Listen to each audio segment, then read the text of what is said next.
Hey y'all, my name is Matthew. I am a homeowner.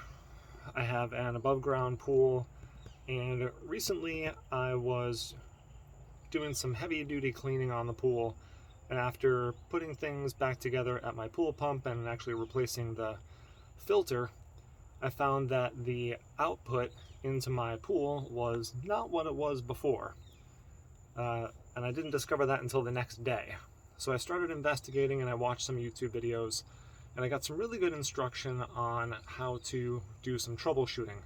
So I want to share what I learned with you from those videos and what ended up being the fix, and then just a little add-on to what I learned in those videos. Let me show you what I'm working with.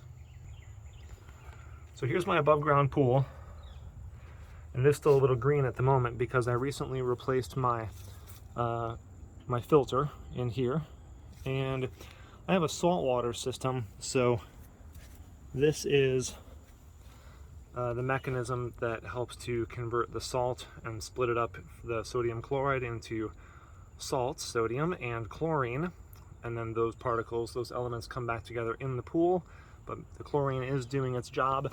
And one thing that you can do if you have one of these systems, it's not really what this video is about, but opening up this joint here and loosening this one and swinging the upper portion of this contraption out of the way, but leaving this connection here is great.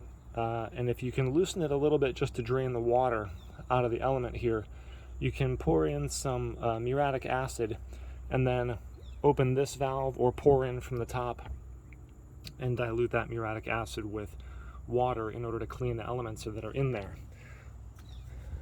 Certainly cleaning your filter is a great idea, so opening up the top of this canister and pulling the filter out and using your hose to clean that is great. I've learned ideally that the pressure on top of your canister, I guess at low RPMs, is supposed to be maybe around 3. At high RPMs, if you're using a variable speed pump, might be anywhere from 8 to 10 psi. Then of course you have your pump and this pre-filter, which has a basket in it, and of course the skimmer up here has its own basket.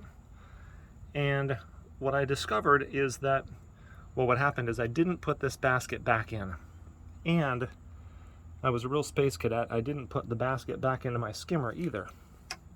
So my concern, of course, was that debris came in through my skimmer, came down here, the basket wasn't in, and so it went into the impeller. It went into my actual pump. And that is indeed what happened. So the video that I watched said, take a screwdriver, so simple, right? Take a screwdriver, doesn't matter what kind, and just, it's got to be short enough that you can get it in here, and just root around. You're basically manually turning the impeller. So I'm just reaching in there and making some little circles and manually moving the impeller. And I actually reached my hand in there and found this. This is pine straw off of pine trees, and it's, it looks like a bird's nest. So clearly this thing was wrapped around the impeller, which is why it's got this nice circular motion to it. But I was reaching in and I found there's more debris in here and I'm having trouble getting it out. I thought, what could I do to push that debris out? And then I thought of the answer. So that I wanted to share with you.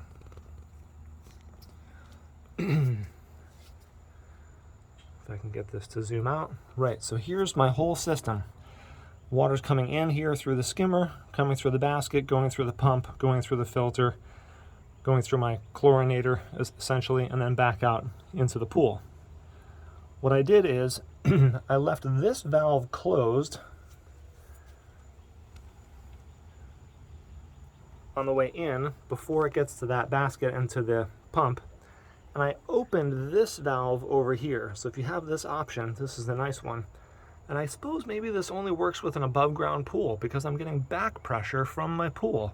Water's flowing in through here, coming back through my filter, and pushing water in a reverse direction through my pump, which shoved a bunch of that debris back out into this basket. And actually the water came flowing out of here and helped to push a bunch of the other debris out. So I didn't realize until just, really this might only work if you have an above ground pool. and you can get that back pressure of the water going in the reverse direction through your pump in order to help push any additional debris that might have gotten lodged in your pump and get it to push backwards out of your pump. So if you have an above ground pool, I guess there's a little bit of a benefit for you in this case. If you don't have an above ground pool, maybe you can get it to work if you've got solar panels on your roof and use the back pressure that's provided by the water that's up on the panels in your roof. Otherwise, maybe there's something that you can rig up in order to push water backwards through your pump. That's all I got for you. I hope that helps. Good luck getting pressure back into your system. I've definitely had the issue previously where I had low pressure because, you know what? I had cleaned the filter that was in here. I cleaned it quite well, but actually this mechanism, which is allows me to program the element that converts the salt water in my pool, splits up the chlorine and the sodium in order to chlorinate my pool. That thing was telling me that it wasn't running the chlorinator because I didn't have enough flow. And I thought, well, I've just cleaned my filter inside my canister here. Why would I not be getting enough flow? Even though I had cleaned it, it was old enough that there was debris lodged far enough inside of the folds of that paper filter that's in there that I wasn't getting enough flow. So that's another place that you can look and see if maybe you're not getting enough flow. Either really mash your the hose with a gun into your paper filter and really blast the crud that's accumulating in there. Try to get that stuff out of your filter. Otherwise, it might also be time to replace your filter. All right, good luck. Enjoy your swim.